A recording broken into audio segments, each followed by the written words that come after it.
Hello everyone, আসসালামু আলাইকুম। কেমন আছেন সবাই? আশা করি সবাই খুব ভালো আছেন। এই তো আলহামদুলিল্লাহ, আমরা অনেক অনেক ভালো আছি। ওয়েলকাম জানাচ্ছি নতুন একটি ভিডিও দেখার জন্য। গ্রামের বাড়ি মানেই অনেক অনেক মজার মজার খাবার, যেগুলো আসলে শহরে বসে শত চেষ্টা করলেও খাওয়া যায় না এবং পাওয়াও যায় না। তো আজকে আমরা এই যে মানকচু রান্না করব। এই যে মানকচুগুলো উঠিয়ে আনা হয়েছে, আর মানকচু কিন্তু অনেক বেশি হাত চুলকায়। তো প্রথমে মানকচুগুলোকে আমরা মুছে নিচ্ছি, কারণ পানিতে দিলে এটা চুলকানিটা আরও বেশি বেড়ে যায়। তো একটা কাপড় দিয়ে ভালো করে মুছে নিয়ে এভাবে ছিলে নিচ্ছি। আর মানকচু খেতে যেমন মজা, এটা রান্না করা বা প্রসেস করা তার চেয়ে অনেক বেশি কষ্টকর।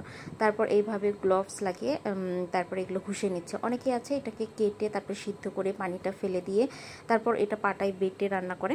তো সেটার আর একরকম টেস্ট, এইটার আরেক রকম টেস্ট, দুইটা আলাদা আলাদা টেস্ট। অনেকেই আছে এটা চুলকানিটাও সহ্য করতে পারে, এমনি নর্মালি তারা এরকম করে ঘষে নিতে পারে। আর এইদিকে মানকচু রান্না করার জন্য মাংস তো মাস্ট বি একটা মানে প্রয়োজন আর কি। তেল জাতীয় যত খাবার আছে, ধরেন মাংস, দেন হচ্ছে বট, এই জাতীয় খাবার দিয়ে মানকচু রান্না করে খেতে বেশি ভালো লাগে। মুরগির চামড়ি, পাখনা টাকনা এইসব দিয়ে আর কি রান্না করলে বেশি ভালো লাগে। তো এইদিকে মানকচু রান্না করার জন্য সব কিছু আমরা রেডি করে নিয়েছি। এই যে মানকচুগুলো আমরা এখন উঠাই দিচ্ছি।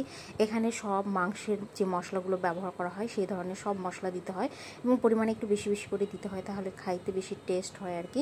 আর এখানে পানি ব্যবহার আমরা করিনি একদমই, কারণ ওর মধ্যে থেকেই পানি বের হচ্ছে। আর এইটা রান্না করার পর একদমই কমে যাবে, একদম অল্প একটু হয়ে যাবে।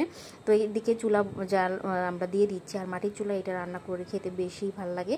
আর এদিকে রান্না করতে বসিয়ে দিয়ে আমরা এখন পিঠা বানাবো। পিঠা বানানোর জন্য এইদিকে আটা সিদ্ধ করে নিয়েছি, আর এটাকে আমরা বলি সামুচা পিঠা। তো কোনখানে এলাকায় কী নামে ডাকে আমরা জানি না। আর এটা আমরা মাংস দিয়ে খাই, বিশেষ করে কোরবানি ঈদে। মাংসগুলোকে একটু পাতটায় সেঁচে তারপরে তেলে ভেজে এরকমভাবে সুন্দর করে আমরা ওর মধ্যে দিয়ে দিয়ে বানাই, তারপরে ভেজে তেলে ভেজে খাই। এটা এইভাবে কোন কোন এলাকায় খান অবশ্যই কমেন্টসে জানাবেন। আমার কাছে তো অনেক বেশি ভালো লাগে এই পিঠাটা। আর আমি রুটি মাংস প্লাস হচ্ছে এইভাবে সামুচা পিঠা খেতে বেশি পছন্দ করি। অনেকে আছে মিষ্টি জিনিস খেতে বেশি পছন্দ করে, বাট আমার এই ঝাল ঝাল এই পিঠাটা খেতে অনেক বেশি ভালো লাগে। তো আমার শ্বশুরবাড়ি এলাকায় এটা বানায় হচ্ছে মসুরের ডাল দিয়ে বা বুটের ডাল দিয়ে। তো আমরা এটা মাংস দিয়ে বানাই। অনেকে আছে এটা নারকেল দিয়ে বানায়, আবার অনেকে আছে এর মধ্যে খিরসা দিয়ে বানায়। তো আমার নানার বাড়ি এলাকায় এটা খিরসা দিয়ে বানায় আর মাংস দিয়ে বানায়। তো এক এক এলাকায় এক একভাবে এই পিঠাটা বানিয়ে খাওয়া হয়। তো আমরা এটা মাংস দিয়েই খাই। তো মাংস দিয়ে আমার কাছে সবচেয়ে বেশি ভালো লাগে, যেহেতু আমি একটু ঝাল খেতেই বেশি পছন্দ করি, মিষ্টিটা অত বেশি পছন্দ করি না, সেই জন্য আমি এই পিঠাটা খেতেই বেশি পছন্দ করি। তো কে কে খেয়েছেন এর আগে সেটাও জানাতে ভুলবেন না। আর কোন কোন এলাকায় কিভাবে খাই সেটাও জানাবেন। আপনাদের কাছে নতুন কোনো রেসিপি থাকলে সেটাও জানাতে ভুলবেন না।